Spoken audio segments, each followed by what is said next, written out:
आप सभी को मेरा श्री गौरी शंकर सीताराम राधे श्याम श्री गौरी शंकर दरबार में मैं सुरेश अग्रवाल आप सभी का स्वागत करता हूं। सभी को प्रणाम नमस्कार और सभी को प्रेम भरे हृदय से वंदन।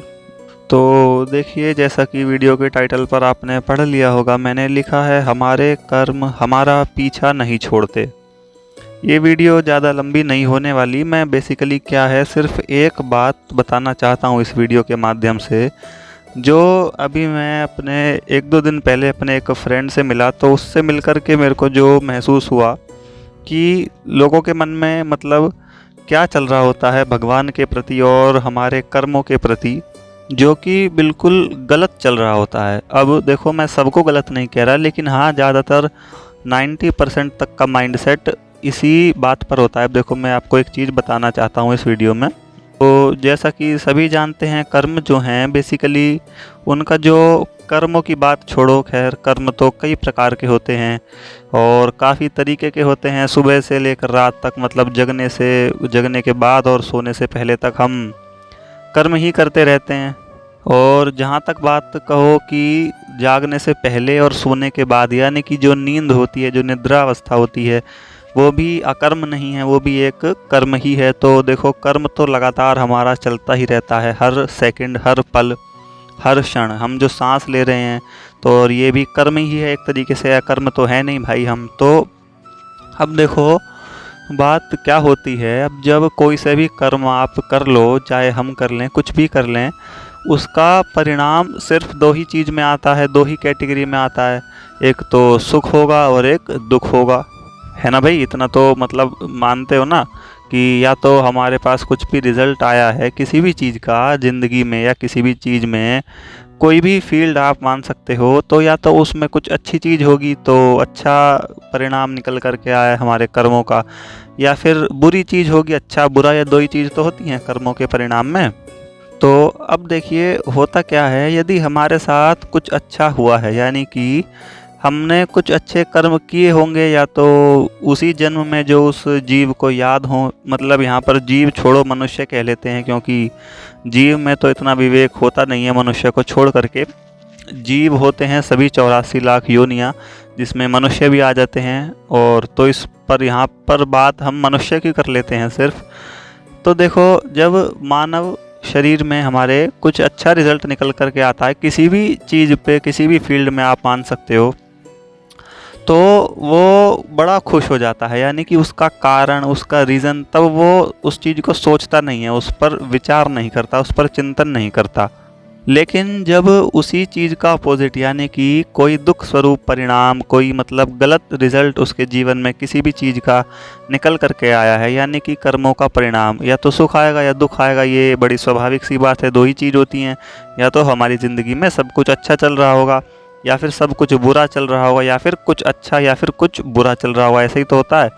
तो अब क्या हुआ कि अच्छी चीज़ कुछ आई, यानी कि किसी भी कर्म का अच्छा परिणाम, गुड रिजल्ट जिसे कहते हैं, वो हमारे जीवन में आया। तो तब तो हमने ना उसका कुछ भगवान का धन्यवाद ही किया, ना ही कुछ और सोचा कि हाँ, ये किस वजह से या किस कारण से। तो वो बात वहीं की वहीं ख़त्म हो गई, हमने सुख अपना भोग लिया, बात ख़त्म। अब जब भाई देखो, ये तो परिवर्तनशील संसार है, ये तो भगवान का नियम है, और इसमें भगवान भी क्या करें जब ये खुद हमारे ही कर्म है कि पहले सुख फिर दुख, पहले सुख फिर दुख, ऐसे करते करते ये साइकिल चलती ही रहती है।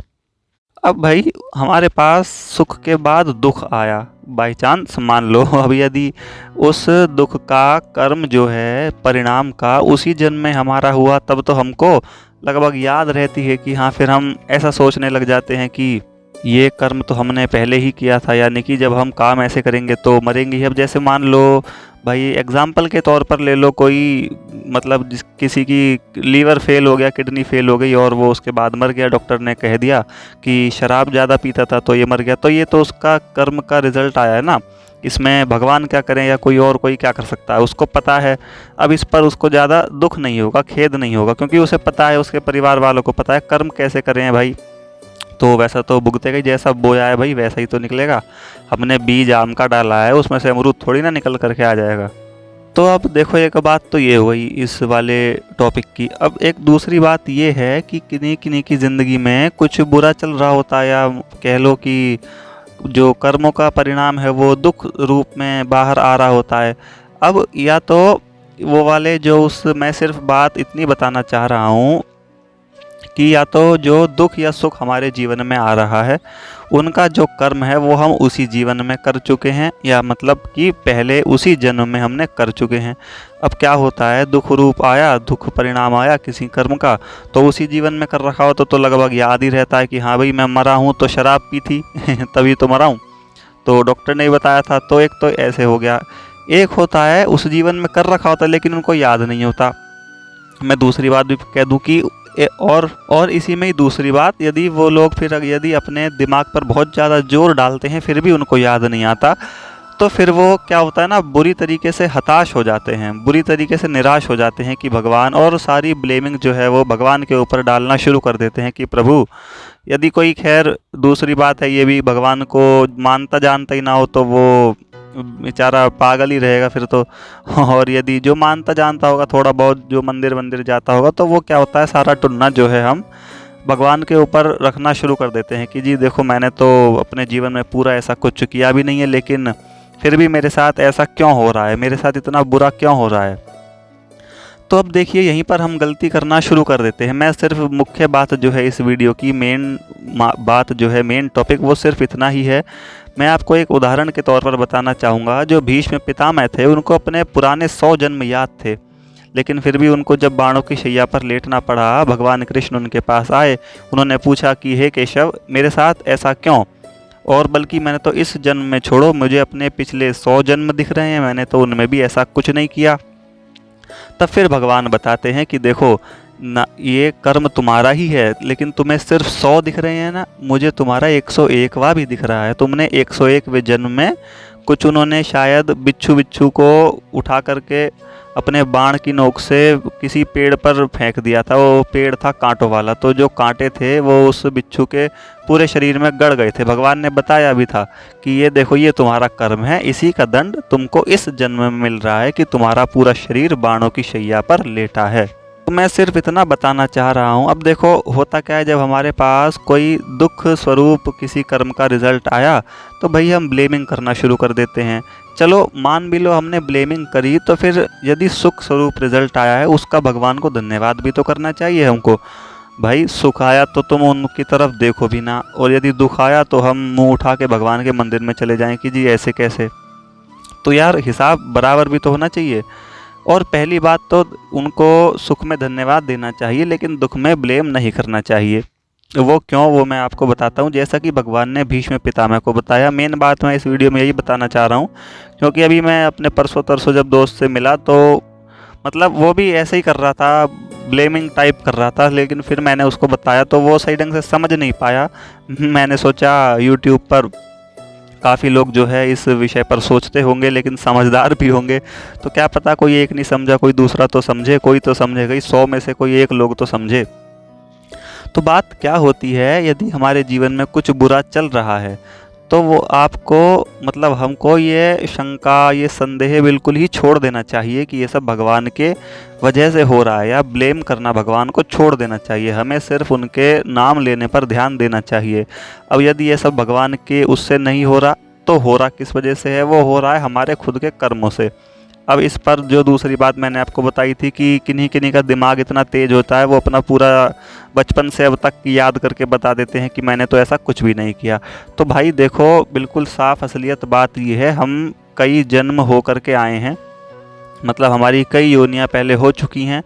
योनि जन्म तो हमने इस जन्म में नहीं किया, हमने पिछले में किया होगा, वरना पिछले से पिछले में किया होगा, 10 जन्म पहले किया होगा, 50, 100, 1000 पिछले कई युगों में किया होगा। लेकिन जो हमारे पास यदि कुछ जीवन में बुरा कर्म का रिजल्ट आ रहा है तो वो हमने बुरा कर्म जरूर किया होगा। हमारे घर में बेमतलब की चोरी हो गई है तो हमने भी पहले कभी न कभी किसी के घर में बेमतलब की चोरी करी होगी, और यदि नहीं करी तो हमको निश्चिंत हो जाना चाहिए कि भाई वरना इसका रिजल्ट क्या आएगा, जो जिसने चोरी करी है उसके ऊपर आएगा। हम कभी न कभी बाद में उसके घर में चोरी कर लेंगे, और यदि नहीं भी करने की इच्छा है तो भाई अगले जन्म में भगवान खुद ही करवा देंगे, हमको चिंता लेने की आवश्यकता नहीं है। तो मेन बात सार निकल कर के ये आई कि हमको ब्लेमिंग छोड़ देनी चाहिए। सिर्फ ये बात दिमाग में बैठा लेनी चाहिए, यह विचार करना चाहिए कि खुद हमारे ऊपर अपनी तरफ से ही भगवान बुरा कैसे कर देंगे, मतलब इतना गलत कैसे हो जाएगा। यदि कुछ हुआ है तो वो जरूर अवश्य हमारा ही कुछ ना कुछ किया हुआ बुरा कर्म है। जैसा कि प्रत्यक्ष उदाहरण भीष्म पितामह का बिल्कुल परफेक्ट एग्जाम्पल है। उन्होंने उस जन्म की तो छोड़ो, उन्हें अपने बिल्कुल प्रत्यक्ष पिछले 100 जन्म भी याद थे।